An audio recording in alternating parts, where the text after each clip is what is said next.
I'm actually here today wearing, I guess, several hats. I'm proud to be one of the 25 families that was growing my 4 little containers, and that was an amazing experience. I'm also a Reena board member, and as Izzy mentioned, my late father, Rabbi Joseph Kelman, was the founder of Reena, and along with the planting theme that we're all discussing today, the seeds for Reena were planted in my home over 50 years ago when a group of parents came to my father and with concerns about what would happen to their developmentally challenged children who were no longer children but were adults, what would happen to them, and when their parents could no longer care for them.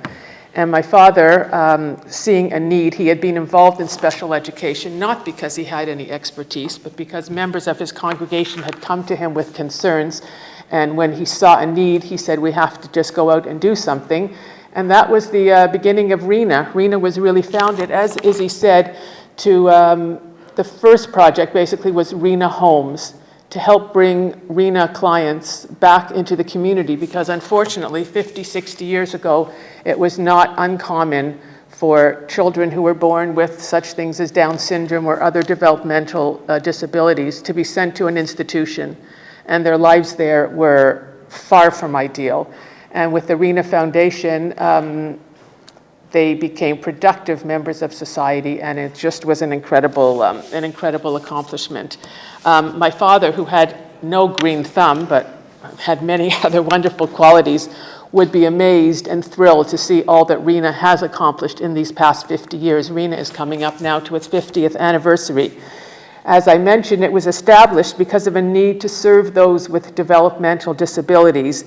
And with the Reena initiative, we now have Reena clients giving back to the community. They're not just taking, they are giving back.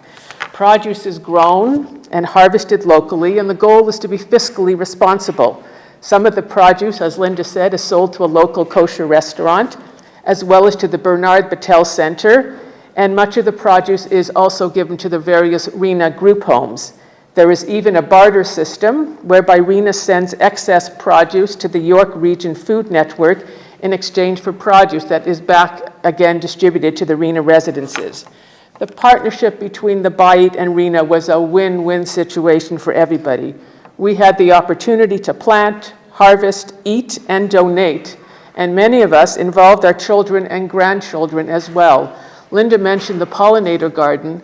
I had grandchildren visiting from Israel this summer, and the first day they arrived, we gave them one day, we walked over to the garden, and that's when Fred was planting the pollinator gardens. We have pictures of my grandchildren planting the seeds, and when you go out today at lunchtime, and you'll have a chance to see how they've grown and really helped with all the planting.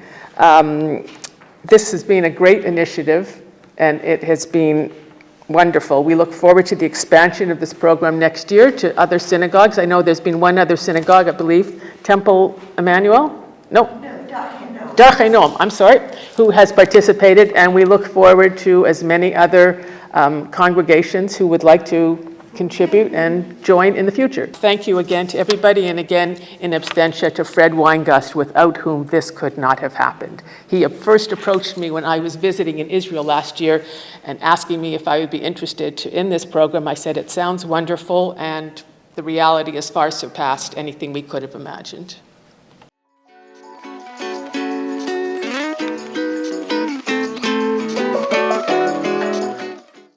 It's a real pleasure for me to be here, not only as an executive board member of the Toronto Region Conservation Authority, but also as a City of Vaughan Regional Councillor.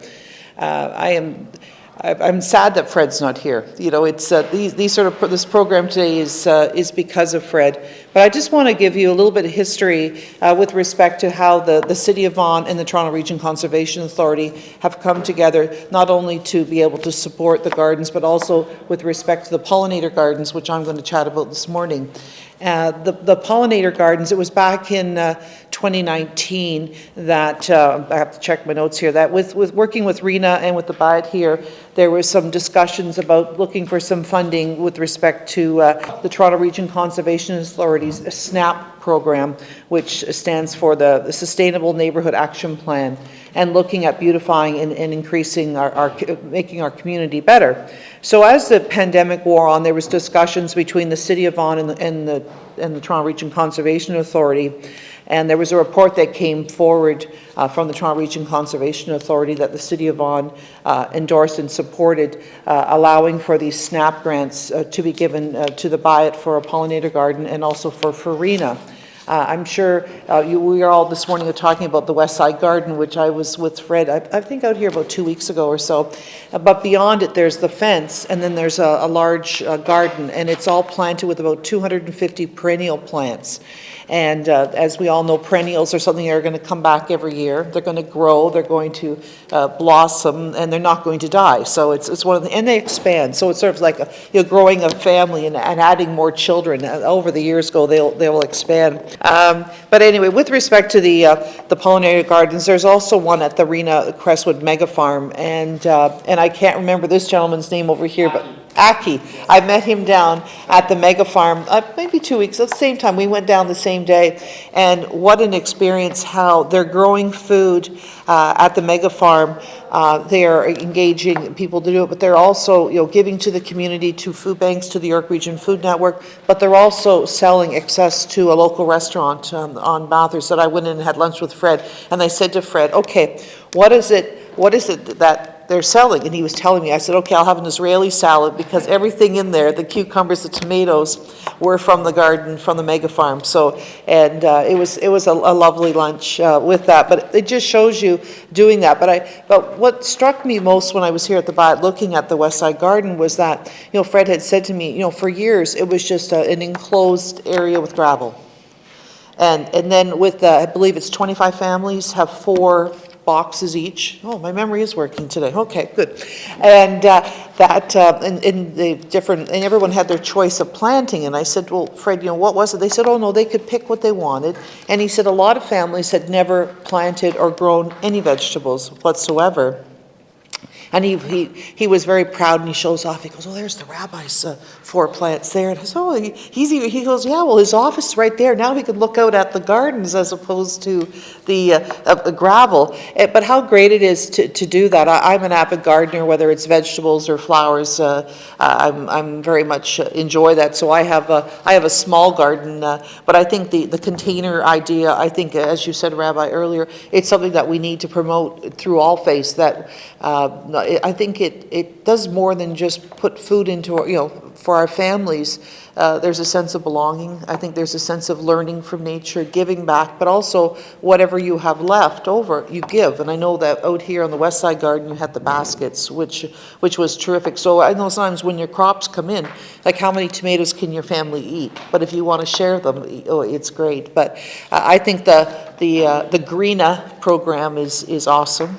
Being very involved, and I think we have to do more. And Fred, was really pushing me. He goes, "Linda, we need to go over to the library, across from Lou Fruitman, and see if we can put in more gardens over there." So I'm going to work on that to put in more containers. So to expand it, but we need to use this as a model and take it across, and to be able to provide food banks like the York Region Food Bank or the Vaughan Food Bank, which is based in Woodbridge, provide them with fresh vegetables. As we know, they get a lot of canned goods, but a lot of families on fixed incomes who rely on food banks cannot afford to buy fresh vegetables. It's a real pleasure for me to be here. I would love to stay and be a part of this today, but unfortunately municipal elections are around the corner, and I'm dressed casually to catch up with my team later to knock on doors. But I want to wish you the very best of the new year, with the Rosh Hashanah and Yom Kippur, and then a Shana Tova, I believe, if my memory is correct. So thank you for being here. Pleasure to meet you all. And if you have any other questions, Rabbi, or anybody about with respect to expanding this or looking for additional funding from the Toronto Region Conservation Authority, please feel free to reach out to me. But thank you for me. Thank you.